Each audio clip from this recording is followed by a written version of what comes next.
The first time I walked into Baby Bunting ever, just like I was so overwhelmed. I walked out. I couldn't do it. And I'd never done that. She was like halfway showing me how this pram works. And I'm like, I'm sorry, but I'm going to go. And she's like, oh, you don't want to see her? I'm like, no, I'm all good. I'm going to come back another day. Let's start this thing, Paul.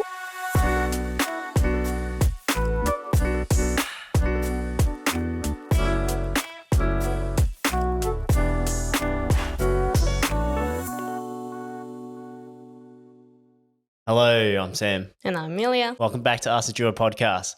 Podcast where we aim to build better mindset for better relationships. Yeah, and this week on mindset and also relationships, we are talking about fatherhood, and we're bringing on a special guest who's going to share his story from the father's side of the story. So you guys may have seen a previous episode with Jackie Ha. She introduced parenthood and the transition of that. And we thought, well, we haven't heard too much from the male's perspective or the father's side of things. So we decided to bring on a good friend of mine who has definitely gone through that journey himself with two lovely kids. Eddie Shih, welcome. Hi, everyone. Pleasure to be here. Yeah, no, thank you for joining. Just to give our listeners a little background, do you explain the background of your family, how many kids you have? And Yep. So my name is Eddie. I've got two kids. One is almost 3.5, little girl. Her name is Madeline. And the other one is Caden. So he's 10-month-old. Wow. Yep. Nice. 10 months, man. So we're Almost hitting the one. in the ditches, I say. Yeah, so I guess a little bit of a background with yourself, Eddie, because I know we've been friends for fucking ages. And the Eddie that I know, you're very much a man that's focused on yourself in terms of your career.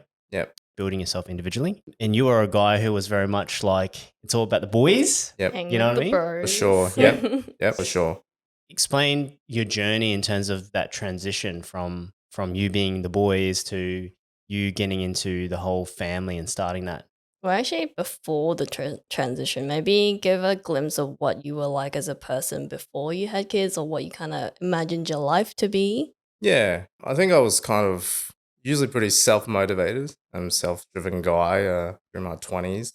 And, everyone goes through the same thing of uni and then the career progression. But then, I was very much like, it was always making some money, holidaying, enjoying good food, going to nice restaurants. Like I went to all different places around the world, did numerous car things, all sorts of stuff, shooting guns in US. Like anything you've done it, I pretty much have done it pre-kids, for sure. And my wife and I, we're foodies, so we love going out to eat and trying different types of food.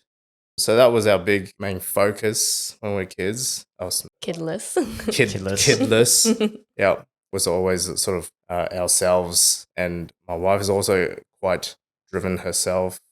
She's Canadian, so she's traveled halfway across the world to study before she met me. And she's also progressed in her career as well. So it's all pre-kids, very much about your self-focus. It was always about working, earning money, the cars, going on holidays. But we knew kids were on the horizon. But that at the same time, we knew that we had to do things that we sort of really wanted. Kind of like get it out of the system in a way. Yeah, a little bit, yeah. And I went back to uni at some stage as well. So I went and did more studying, and that was a whole different journey again. But it was very much self-focused. I think that was the main thing. And I'm the youngest of my entire family, so I didn't grow up with little kids. So that's a big transition for me. Yeah. So then when you obviously transition to being a full family, you guys basically found out, okay, your wife's pregnant. What was your feelings and thoughts during that point in time in that moment? I think it was a bit of like excitement, but fear, because you can't really plan for it. You can plan certain types of things for it, but then it's like a bit of lottery. You don't know what sort of children or child you're going to get. They might have a great life before kids, and they end up with a disabled kid, and that changes their life, right? So, you kind of like have this fear of like, you don't know how this is going to plan out. I've always been a very long-term planner. So I've always planned things ahead of time, whether it's like traveling or like career progression or like whatever as a visionary for kids, because you don't know. You can only prepare certain amount as is, but you can't prepare what's coming. So when you're in that preparation stage, did you do a lot of like research to read up like what to do as a father? Kind of, but not really. I think there's a lot of resources for mothers. That's the reality. But for fathers, seems to be, and that's just my personal experience, not neglected, but glance over it. I guess people always say, oh, father's just come along for the ride, because the mother's one that does the birthing, pregnancy, she deals with the morning sickness. And people go, oh, well, father's just coming for a ride. But a lot of times, like, people don't actually, like, they still instill same fear for guys. But it's never sort of looked upon, I suppose. Like not as much resources as like No, I the don't. mother. I don't think it is. So I dealt with it by, I had a really close friend who had 2 kids at the time. They've gone on to have a third. And I suppose, talked to him about his journey. And he's a doctor. So he's even more had to sort of go through this life thing with more extra baggages and more extra stuff to go with. And I kind of just chat to him about parenting. He gave me a big book. It was Oh wow. about as thick as like, Jeez. and that's been a great resource, but I'm not a big reader at nighttime. I tend to enjoy my own time at nighttime. But the book becomes a guideline. It's like schooling. What the book tells you is not the reality of. Yeah, it's not like a one size fit all. That's right, thing. exactly. Yeah. So they give you, oh, this may happen of this, but it doesn't. You kind of have to work it as you go through. Was that book also dedicated to like fatherhood, or was it just like a general? It's a real generalized parenting book about all the different stages of development for children. Okay. Right. And he said that was his Bible, Okay. like when he was going through with his kids. Yeah. But also, I think he also had to work out juggling work and exams and young children. Like, he has to work out his way of Dealing with that. Yeah. Mm. So, I mean, that was my only resource. My wife read a lot.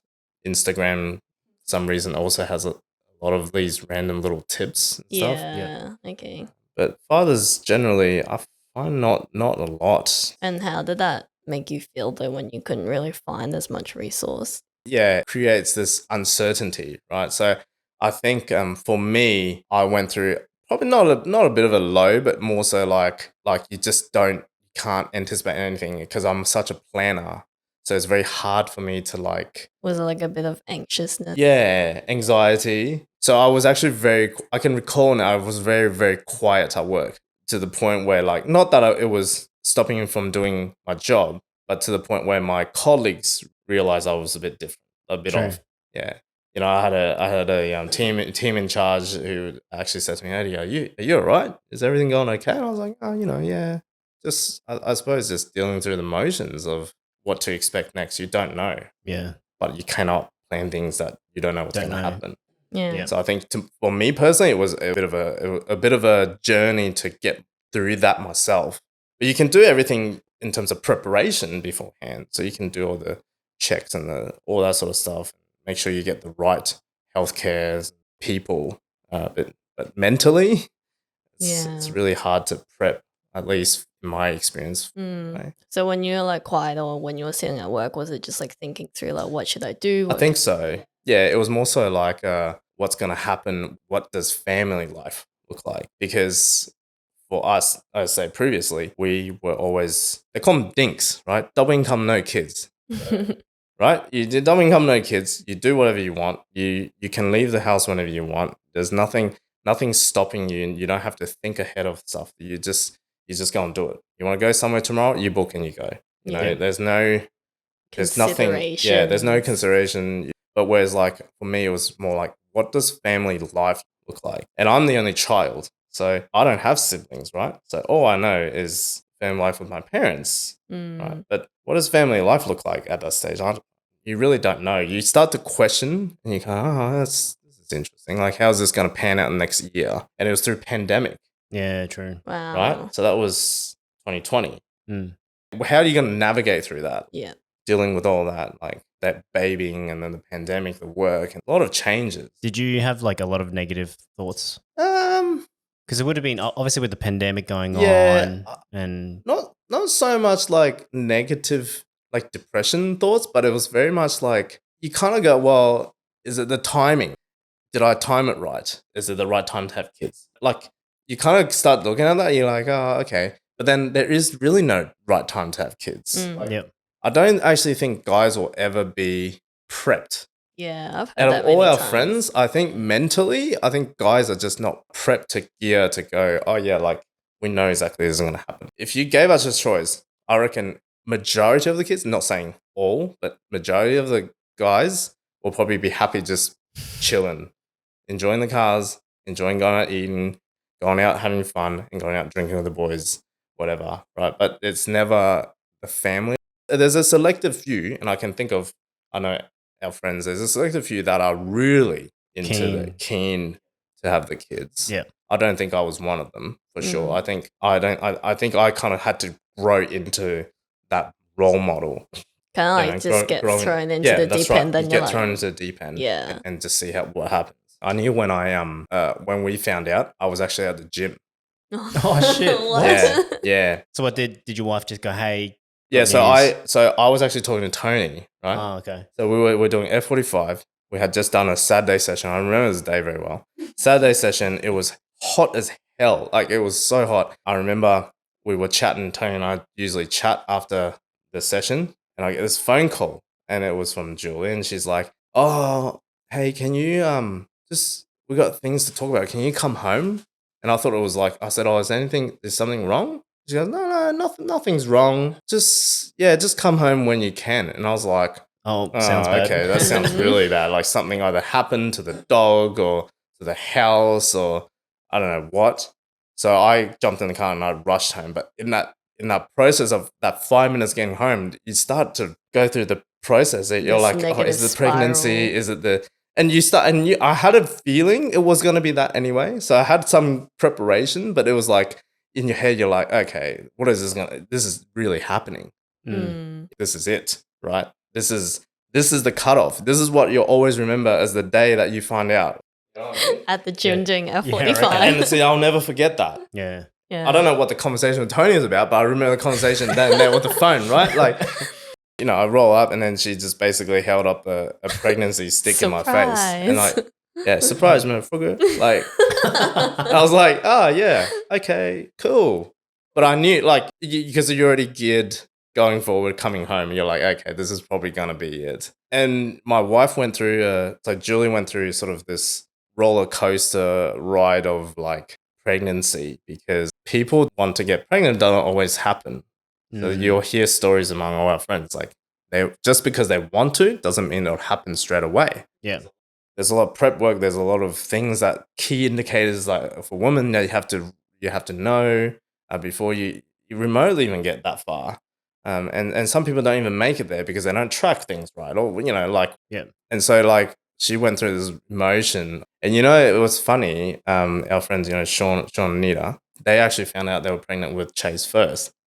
So they announced it at dinner, like literally 3 or 4 days before that. And she went home crying. So on the way home, she was crying because she's like, we're never going to have kids. This is like, you know, But at the time, we were already conceived. We just didn't know. But we didn't know. Now we think of it, is it the hormones that was like writing that? Yeah. And we actually didn't know. So when we found out too, a couple of days before that, we were away on a trip. We were actually at a really nice restaurant. And we normally order some wine. But she didn't want any.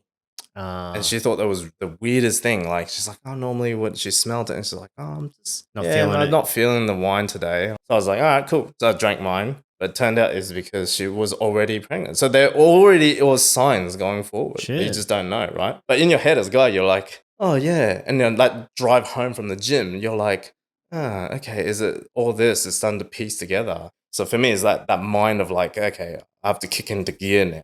There's someone along the way. Yeah. Going back to a bit of what you said, like guys are just never ready or like they never had that mindset. It's like, okay, let's like start a family. So once you had your first child, did anything change where you're like, oh, this isn't so bad or like this is actually rewarding? Like That face. Yeah, can I be honest? I think you can ask any parents in the first 3 months, and no one will tell you that it is the greatest experience of their life. I mean, that's very generalized speaking, but obviously there's good. Don't get me wrong. There's definitely good times and there's rewarding times, but like at least the first 3 months is probably like you are solid in the trenches. Like you are just fighting for survival because you don't know as new parents, you don't know what you're doing. Mm. Like baby's crying, but you go through emotions. You basically go through emotions. Is it a nappy? Is it the feeding? Is it so yeah, like I don't think I was ever like, oh yeah, this is great. Well, it's not as bad as I thought. No, I yeah. like, and that's just honesty thing. Like saying is like, it was very tough. I'd probably say of all the things I've done, like uni and a job or whatever, like that is probably the toughest thing anyone I think can ever go through is parenting. Because there's no handbook, no book in the world can know No what to do. thick handbook. There is no thick. It's just a guideline, right? But there's no manual. They don't come. You buy something, comes with a manual. Yeah. You have a kid, it doesn't come with a manual. It's not IKEA. It is, and it's a reflection of yourself, right? So you go, oh well, this is flesh and blood. Like this is you. This is the next generation of you. Yeah. Mm, So there's no manual, but you have to kind of work it out. yeah.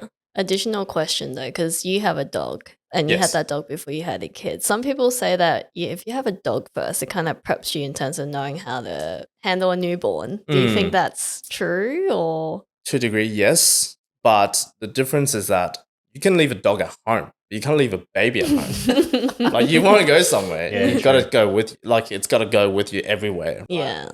You no longer can just go, oh, I'm going to go out to the movies and I'm just going to leave your dog at home. But the prep work, yes and no. Like you still go through the crying, the whinging of like the puppies and stuff and like the training. But because dogs grow at a faster rate than babies, right? So you kind of, they mature quicker. And they learn from non-verbal cues, facial emotions or your gesture. Whereas babies take a lot more time to do that. Yeah. The length of time, you end up dragging that for longer. Whereas I think with dogs, like you get a sense of each other's ways of doing something, understanding. Yeah. Just through, less than a year of interaction. Yeah. That's really interesting. Yeah, no, that the dog thing I've heard people say numerous times is if you're preparing to have a family, get a dog first. So at least you can ride that out, understand how to bring a kid. Yeah, basically. Yeah, how to look after something. Yeah. But there's still, like I said, there's still that sort of leniency because at the end of the day, a dog's a pet, right? It's not a human being that you really got to care for. Not that you don't care for your dog, but like you leave a bottle next to a baby, they're not going to do anything. You know what I mean? You still have to care a lot more effort into say. But yeah, you're right. It does gear you up to a degree to look after a small human being. It's that extra nurturing of care. Here's an interesting. I always thought that you love your pet dog. Like the affection you think you give to your pets is be the same for you do for your kids. But I had a workmate that told me it's completely different. She went through the same thing, right? And I was like, nah, I was like, it'll be the same. Like I love my dog just as much. But it's a different, I think humans, the way you love pet, you'll never be the same as if you love your own children. Can you explain that a bit more? It's hard because I think emotionally, like, I don't know if it's just this attachment thing that it's your own children. Right. By nature, you still show the same affectionate. It's like the affection and nurturing and stuff. But it's attachment is different. It's a different feeling. It actually is. Like I didn't understand until I had my own kids. Right. Because I hear that there's some people out there that don't want kids, which is fine, but they have pets as companions. And I've heard that they would treat their pets just like as if they were their child. Yeah, absolutely. And I certainly did that for my dog. But the affection and the love that you get from that, even though the dog shows you unconditional love, it's completely different when it's your own children. It's just something, it's a feeling that you cannot explain. It's once you have your own kids, then you'll understand it. As in, like, it's like an overwhelming of love and care. Yeah, you just kind of go, like, as a guy, you'll go, oh, actually, that makes sense. And actually, I would do anything for my kids. Whereas previously, I didn't. I probably wouldn't be like, nah, children is just part of an extension of you, like whatever. So you would say that the Eddie you pre your kids, your mindset towards kids has really changed Absolutely. after having. I think so. Yeah. Okay. And I think if you ask my in-laws, they definitely see a change. And if you ask my parents or even Julie, you'll hear that I've not so much mellowed out, but like changed my perception. Not that I was anti-kids previously, Yeah. but like even my mate Sean's kids, they used to just toss Nicholas in my arm, but I would have no idea. Like I'd just be like, what? Yeah. What do you do, kind of thing? Yeah. You don't know what to do with a baby. And I've never grown up with little kids. Like I said, I was the youngest in my family, in my entire generation. So I never had little kids growing up. I had cousins on my mum's side. Like we kind of, when I moved to Australia, we kind of went far apart. But then, it's different. I can't explain the feeling, but it was one of those, like, all my workmates said to me was, you'll know when you know. Right, and I'm like, What If the you fuck? know, that sounds like a load of BS to me. Yeah, but yeah. but the reality is, it's a weird sensation. It's like this bond, eh? Yeah, it's a bond. It's a weird bond. It's a different bond than if you bond with your dog, which I thought initially is the same. Yeah, because I think the Eddie that I knew back in the days, like I wouldn't have thought you wanted kids at all. Yeah, I think it's the fact I never had the opportunity to actually ask you, hey, did you ever want kids? But I Yeah. think your mindset and your focus at the time was very much, yep, I'm very focused on myself, which is, there's nothing wrong with that. The situations where you say, hey, when you're, Shauna would throw his kid at you and you'd be like, oh, what the fuck do I do? Like, I kind of relate to that because I'm like, I would probably be the same thing. Yeah. If someone was to throw me their baby, like, holy shit, what Yeah. the fuck do I do? Whereas Yeah. like girls are usually like, oh my god, so cute. That's right, And, like, exactly. And Yeah. guys are And- just like yeah, because guys kind of, I think humans, like boys, will never have the same nurturing effect that girls do. At the end of the day, that's just it. Like we Yeah. don't have the same nurturing effect. Like, and if you even look at it now, like if Maddie's absolutely crying and whatever, she'll ask her mum. She'll never ask her dad. Well, she sometimes, but like the mother's love for their kids is different again. But better say it's the bond that you develop with your kids. Yeah, Mm. no, that makes sense. Yeah, while we're talking about how like if Maddie was running to like your wife, how did you imagine like before all the kids happened and you're getting into like parenting, how did you imagine your own parenting style would be? 3 kids. Yeah, like what did Oh, you right. imagine you to be like as a parent? I think I've always been very strict with rules and stuff, just because I grew up in not a very strict household, but my parents knew when to be strict and when to give me some leeway. And I think I sometimes took a little bit of advantage of that. But I always, you guys know me, I'm very pedantic about certain things when it comes to things around the house or like car or like whatever it is, like habits and behaviors. Yeah. Yeah. And so I've always sort of envisioned myself as a very strict father. And then now Yeah, as I'm still quite strict, but I think I'm a bit more balanced. yeah. And I think raising girls is very different.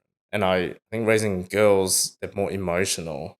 So you can't always be very strict about, oh, you got to do it this way. Or they can actually rebel against that, especially even at a young age. Mm. Well, at least for Maddie anyway, like she gets really big emotions and she's stubborn, right? So you can't, being strict doesn't always work for her because it will actually have the opposite effect. Yeah. So I've learned to be a little bit more softer and gentle approach. Like some give Balance. and take. Yeah, and I don't know, and that's just me. You remember there was that show, the parenting, is it Parental Guidance or something on TV? Yep.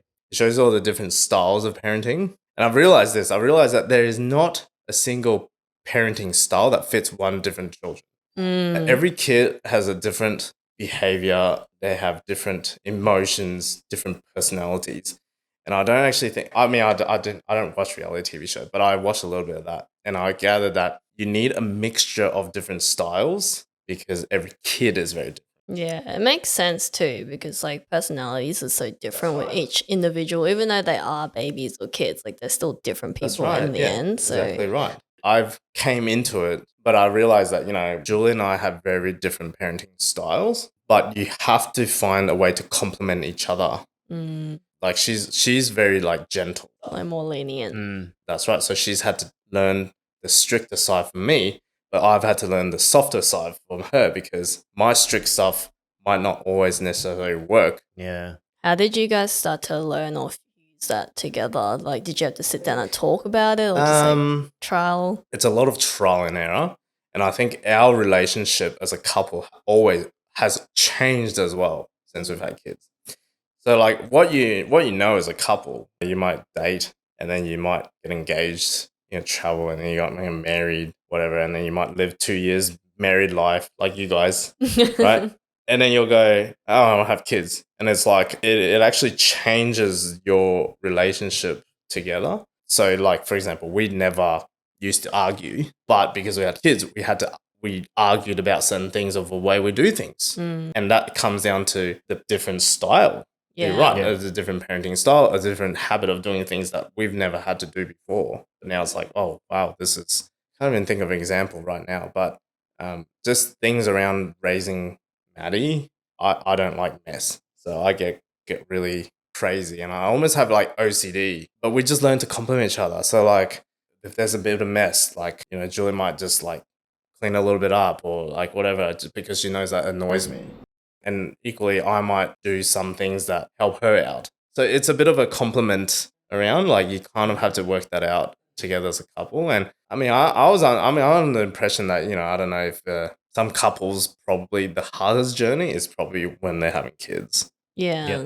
It's I feel like- readjusting and Yeah, I feel like that's like the toughest time, and it really puts like if your relationship's on a bar, like it really you're really bending the bar. Some like, heavy deadlifts. yeah, there's some heavy deadlifts. That's right, because you're really pushing that boundaries. Yeah. Because like even as a couple, you could be when you're dating or whatever, or even as a married couple, you're still technically separate, if you get what I mean. Like you can still do things separate. Like you guys can go gym separately or whatever. You can go hang out with your friends, or you can go hang out with and it wouldn't really matter. Or you do things like you're still separate entities even though you're together. But then when you got this common person, little person that that's a combination of both you guys, then it really becomes this interaction of you trying to meld. You're trying to merge the two, together. make it work. Yeah, and- that's right. Because you each have your own thought process of how you want to do things. Yeah. And it's also like what you've grew up knowing as well. And you're like, this is how my parent taught Yeah. me. Yep, And like exactly she might right. have a different view as well.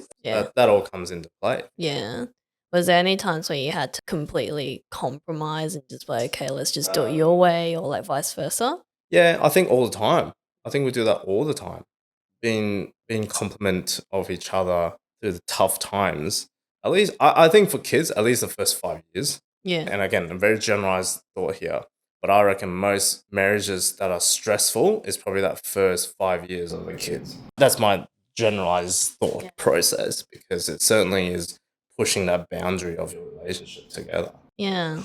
Mm. Has it gotten easier now that you've got a second child? You kind of know what to do in a way. Can I be honest and say no? Why? Because it's another dynamic again. You're throwing another little human being in there. You are juggling the act even more. So, for example, we've had to then switch roles compared to what we used to do. So, I've had to take on a lot more role looking after Maddy because she's a bit older. All that sort of stuff. Like I might bath her even more so now because Jules had to take care of the little baby. Yeah. So you pick up a lot more Responsibilities around the household. And for example, the other thing is not that I never picked up Maddy, but for the longest time when she was at daycare, as Julie was always doing the rounds, right? I didn't really have. So for the longest time, I actually didn't have a baby seat in my car because I feel like, there's no really any need. Yeah. But then when Kaden came along, we really had to do that reshuffling again, and I've had to take on more responsibility, go and pick her up a lot more, and so as a dad, you change roles again. So you're always like adjusting. And now that Maddie's a bit older, it probably is a little bit easier, but you're dealing with, it's never really. You just start to understand what to do, what not to do. Yeah, that's right. And we complement each other around the household. Whereas previously I probably didn't have to, or like I might help out a little bit, but now it's like you really have to pick up each other's slack. Yeah, makes sense. Though. Yeah. So your dynamics of that when you have a second child again changes again. So throughout that process, because like just from what I know and like talking to like friends and stuff, like you said, the first 3 months, the the moms are the ones that are nurturing because they like physically have to breastfeed or Yep. like do all that. Yep. Did you ever feel a bit like left out or like just not as connected to your wife? Oh, with Maddy? No, Or just just in like to general? your wife and like just Um, family felt a bit disconnected. Yeah, probably in the beginning because you kind of still finding that footing of like what to do. I know we went through a lot of like trouble with breastfeeding and stuff with Maddie. As a dad, there's not much more you can do. What can Yeah. you do? Like emotional support. You offer some emotional support for the mum, but then like the reality is like you, it's not much. There's not much you can do. You Yeah. try and you can help out by taking them to the appointments. I don't like or taking them to these like community healthcare places which are available for little kids, and just try to problem solve. I Yeah. think together. Yeah. Was probably the biggest thing. Trying to problem solve like together how to make things easier. So you're not going backwards, actually going forwards. So kind of like just letting them know that you're there to help, even though you can't physically help, but like it's just like I'm here if you need. Yeah. So I mean, and I'll just, I suppose in that first 3 months, I'll just pick up things along the way, like like Asians do confinement the whole month, right? So Mm. like in the whole month, like I did a whole bunch of stuff just to help things easier in that transition period around the house, like cleaning house or doing the cooking, which it's not my best forte, but I'll get a meal out there. Yeah. We won't starve, I guess. Mm. But in terms of like naturally, you kind of drift apart a little bit because of like just how busy everything is. Was there anything that you personally tried to help the relationship or like create a better bond? So not till when Maddie was a little bit older. In my mind, I feel like at that point in time, because you're playing that survival mode, and no one's in the mood or anything because you're tired. Yeah. You drift apart a little bit.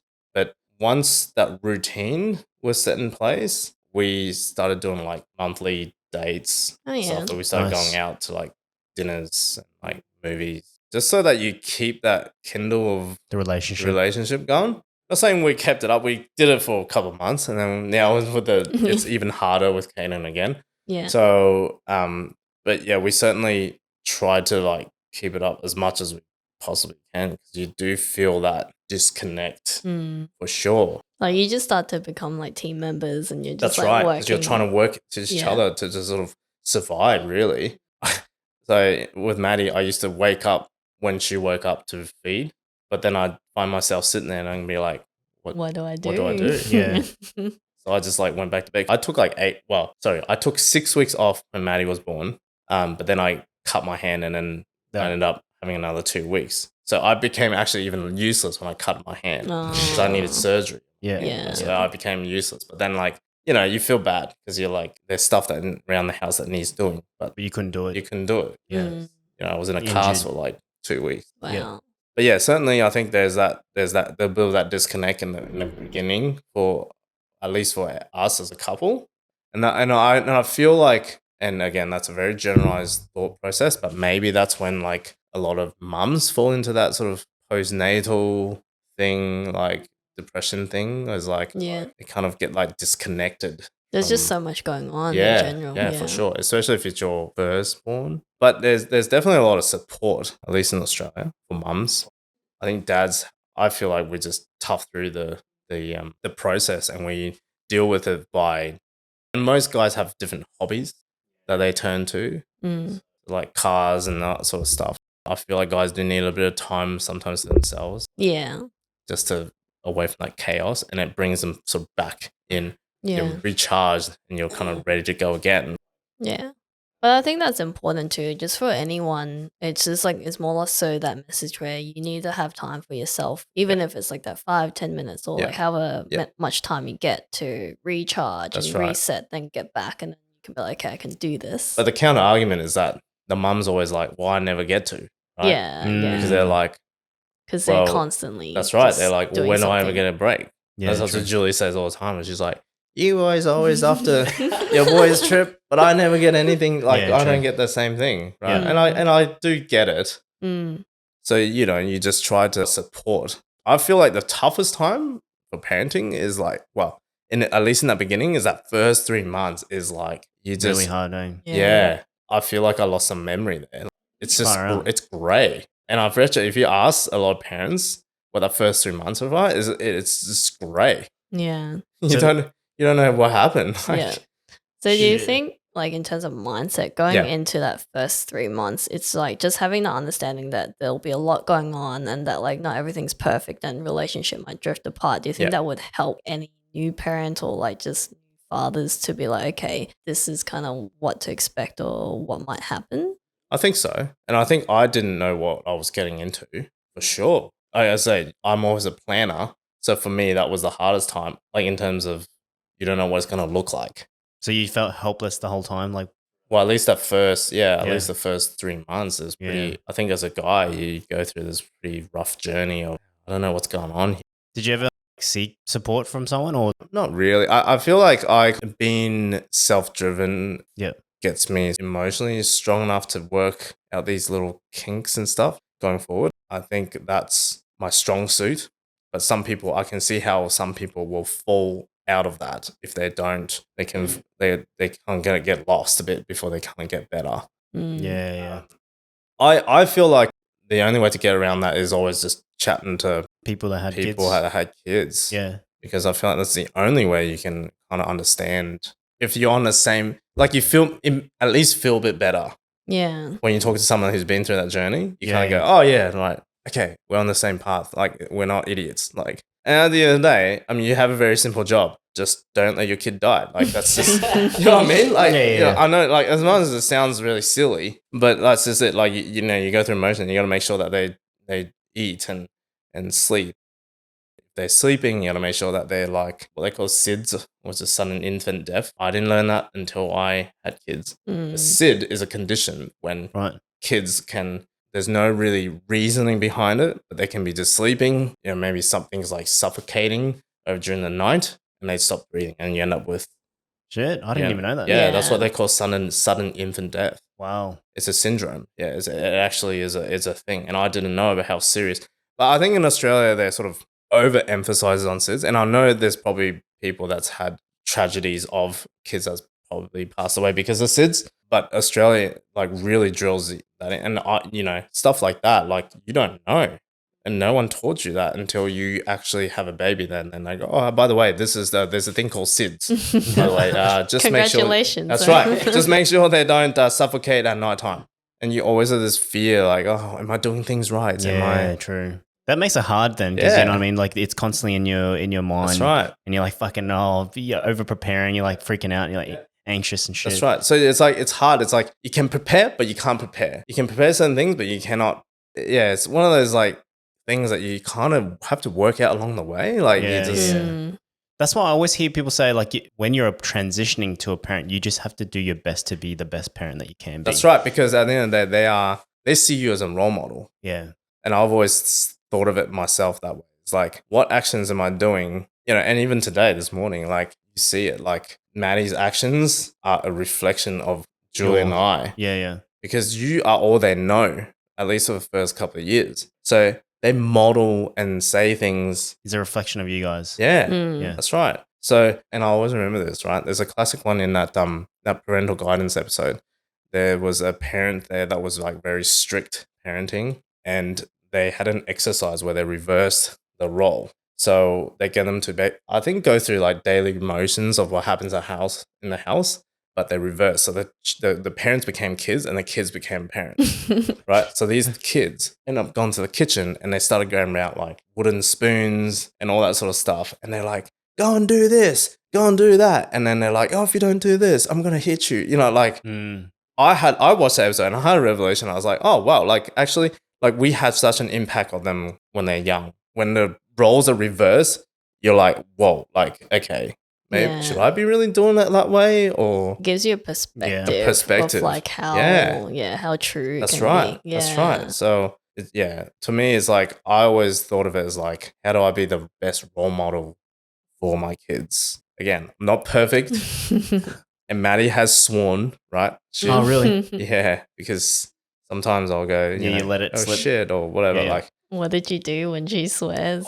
I think you try and keep very calm, right? And you go, and you just tell her like, oh, that's actually a grown up. It's a grown up word. And I said, oh, it's a grown up word. You hear us say it, but it's we probably shouldn't be saying it. Mm. You know, just explain to her. At the end of the day, swearing, in my opinion, it's a part of expression language in our brain. Whether we like it or not, they're going to learn that at school. So, Yeah. I mean, it's going to happen at some stage. It's just how we channel it and how we teach them that, hey, look, that's a bad word. Yep. Say it when you're frustrated. Sure. Stuff like that, you're like, oh, okay. Did my parents tell me that? No, I can't remember, but maybe they did. So that's what I mean. All these like subtle stuff that you as a parent, it can have such a dramatic influence on little kids and in their adolescence. Which you don't really realize, hey? You don't realize It's it. time. And some kids, you know, you might get a dead shit by the time they're like 13 and you're like, What do you do? is it reflective of their own parenting? I don't know. Yeah. Yeah, what do you do? Yeah, it's hard to say. It is. Yeah. But speaking of lessons, though, is there anything that your kids have actually taught you instead? Like, say, like patience or. Yeah. I think Maddy has taught me to be very sort of calm. Is probably the word. Calm and less picky about stuff. Because at the end of the day, like, things can be fixed. As much as I'm a person that, like, when things go wrong, I want to fix it right away. But that is not always the case. Like, patience is one. And just being in their shoes as little kids. They have big emotions. Like, how do we channel those emotions? Or how do we explain why they're feeling that emotions? And so for me, it's always like, I don't know, like mellow down a bit. Just be more open and understanding. Yeah. And yeah, that's right. I think there was one that you mentioned because we caught up recently. Yeah. And you were mentioning how you came home and you just jumped straight to the gun and you started yelling at Maddy. Oh, yeah. Yep. And that was a big lesson for you as well. Yep. So stuff like that is like, I look back at that and go, well, I've just came into that picture. I don't know what's going on, but I let my emotions drive that because I was like tired or whatever. Yeah. Yeah. And you're right. I've had to reflect on that myself and gone, okay, I need to see it from their perspective. I can't always be coming home and just yelling at them for stuff on the table, on the ground or their bag or whatever. Like, I've had to step one step backwards sometimes for a lot of these situations, even though sometimes I'm very emotionally charged straight away. Like reactive in a way. Reactive. Yeah. But I've had to sometimes just go, okay, chill out for a second. And it's good to have a partner who was Julie's, in a sense that she will tell me to go away and chill because she knows that you're like out of line as a dad. You know, like she'll go, why don't you just go and hang out like in the office somewhere, do something else. Take a breather. Take a breather before you come back and you yell at us for stuff. And I think to me is like, I've had to, like take a step backwards on all these situations. And because I need to get stuff done. Like, like if something's wrong, I always want to fix it straight away. I'm not a person, and you know me, like all my old car stuff, as soon as there's a scratch, I'm off at the panel shop. You know, stuff like that. It's like stuff like, is there a problem? You know, I want to get it done. Doesn't matter what cost, at what cost. I'm very driven. I want to get it done straight away. Yeah. So like if Maddy's done something bad or whatever, like I'm always straight away on the trying to discipline her. But then like same time, I'm like, hang on, I don't see it from their perspective sometimes. Do you mind explaining that one the context of the story. one that happened? Oh, on that night? Oh, yeah. So I think, I mean, there's so many of these examples, right? But I think I must have come home. I must have come home to something that had happened between Maddy and Julie, and I think I remember the story. I think it was more like you probably see what I mean. I think Maddy accidentally hit Caden. Oh yeah, okay. And then she apologized, and then Julie already spoke to. Yep. And then you came home and you full blasted. Yeah, that's right. Yeah, you're right. Yep.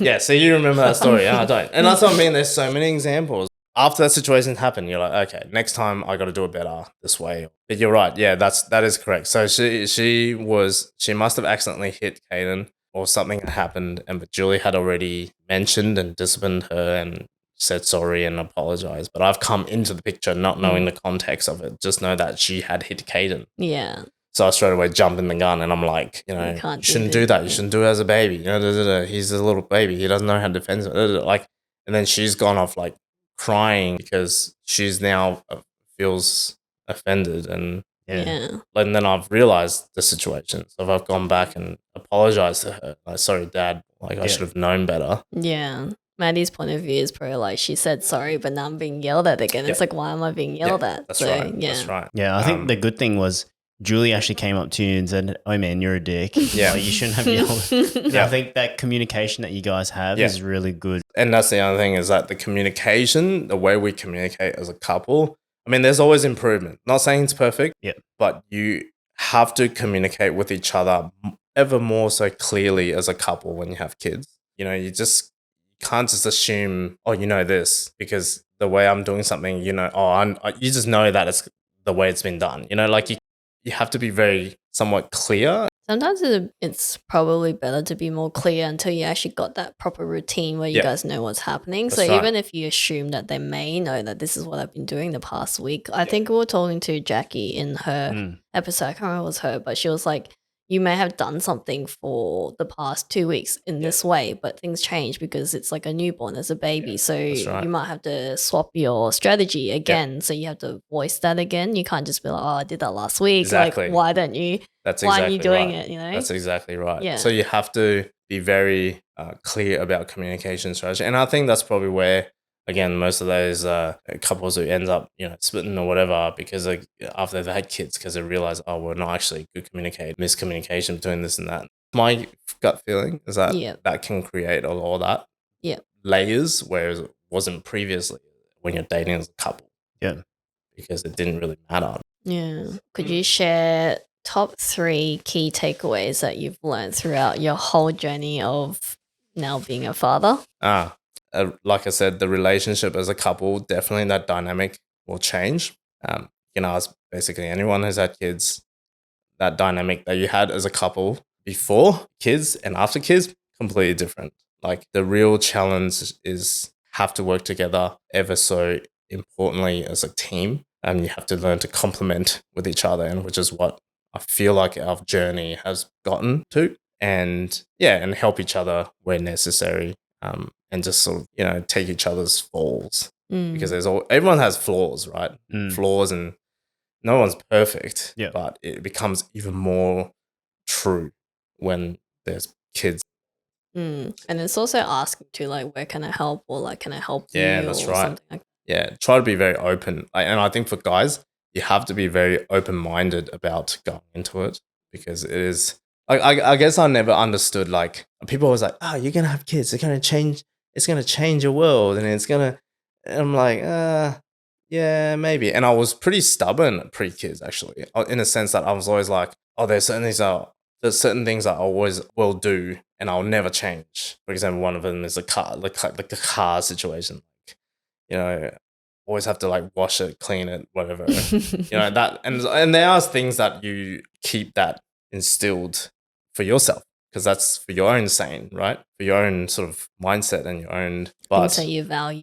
Yeah, that's right. Things that you value. But there are certainly for a lot of stuff, like you have to be dynamic and be very open-minded. I think that's probably the biggest thing. Nice. And I got into Hot Wheels.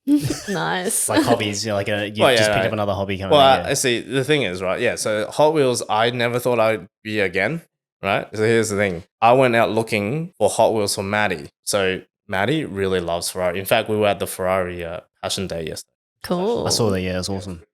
She loved it.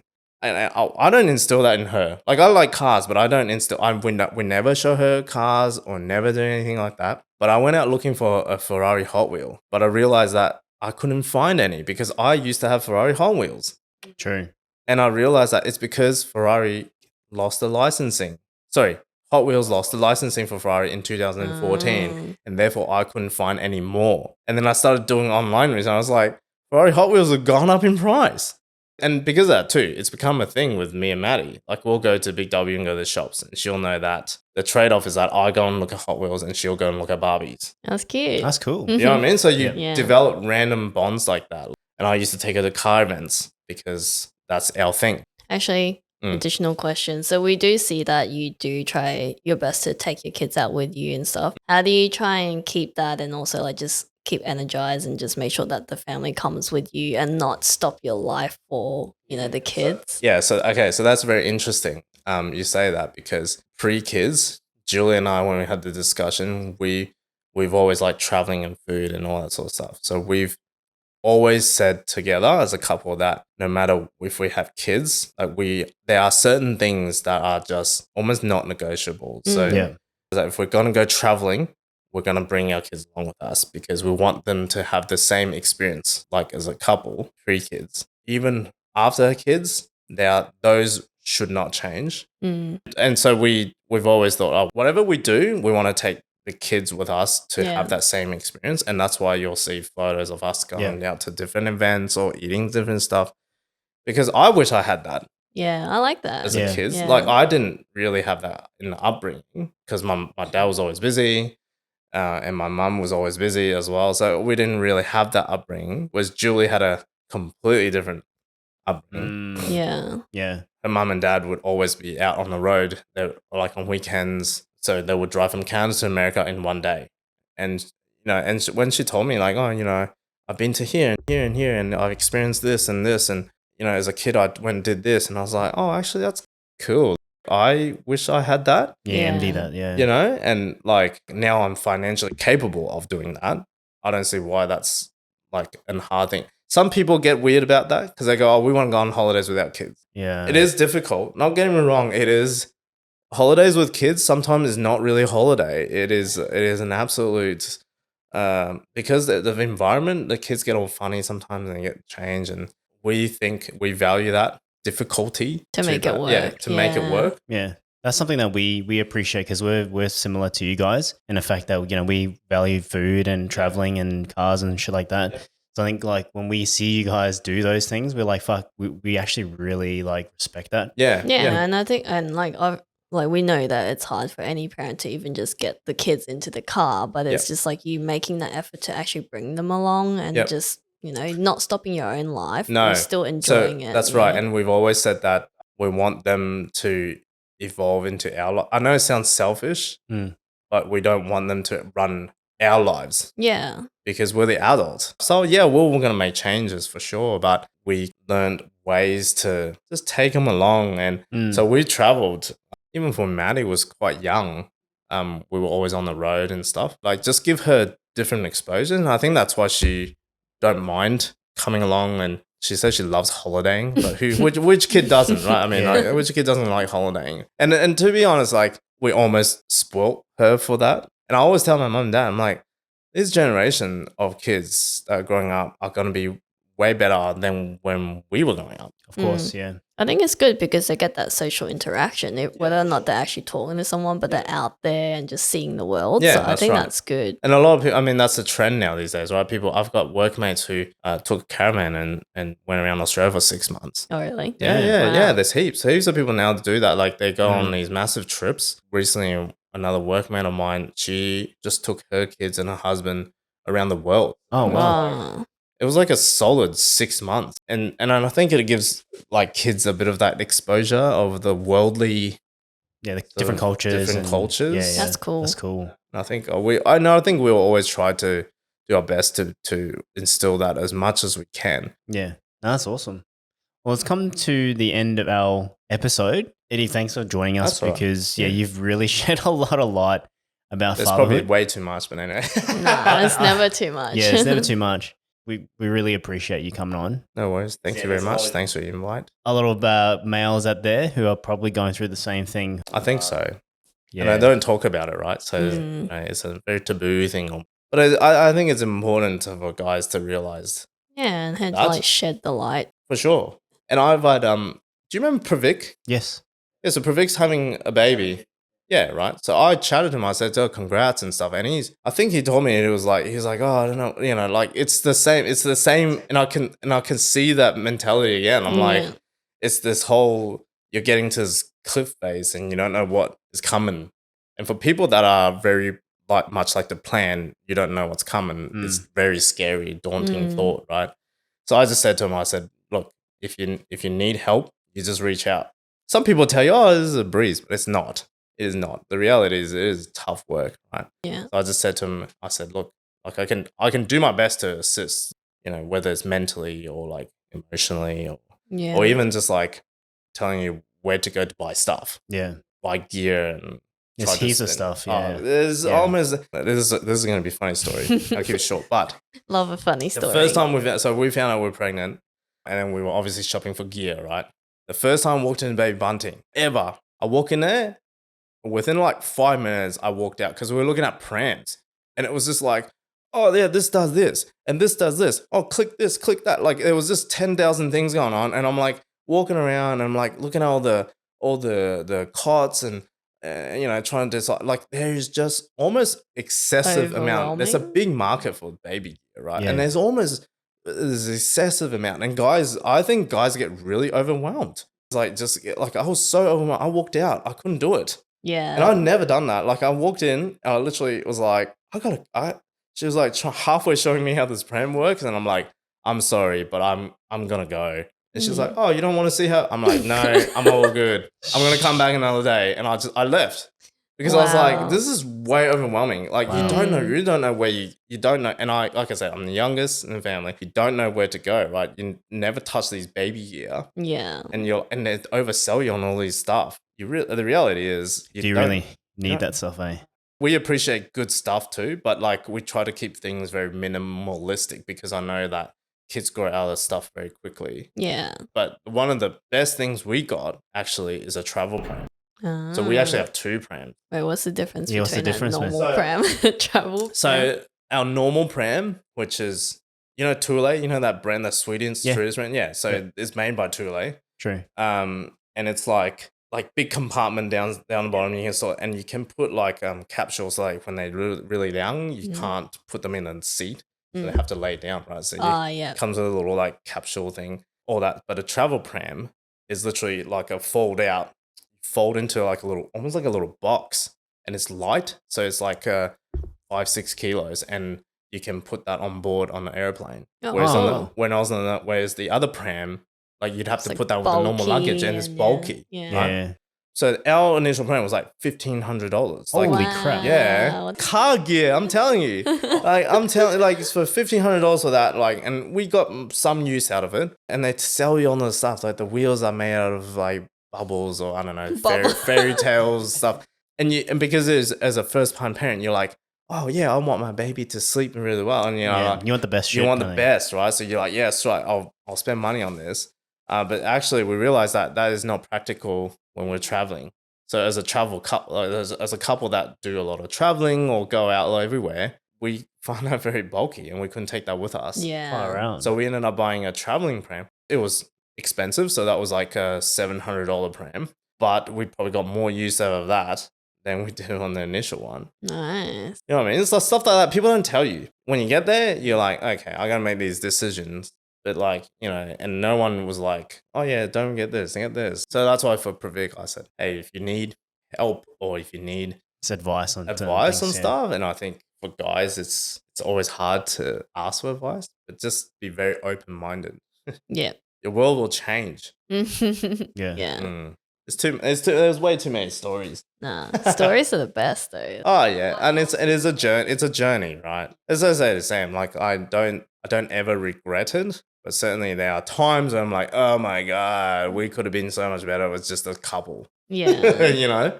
without kids. But I know that there are joys to it. So like when there are certain snippets during the day when you hang out with them, when you're like, oh yeah, okay, I see why people have kids. Yeah, there's like a massive transition between like you're testing my patience and also like, oh, this is really nice, like have a little companion, a little like mini me. Yep. And it's a different feeling like when I go to the shops with Maddy, and she's like holding my hand and stuff. Like it's a different feeling than if you're like walking a dog. Yeah, Mm. that's cute. That's awesome. I love that story. That's a good story. Love Yeah. your insight and your stories. Too many insights for me. All right. Well, thank you again. No worries.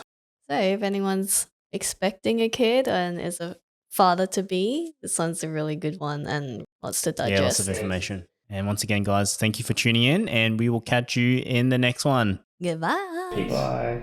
Bye.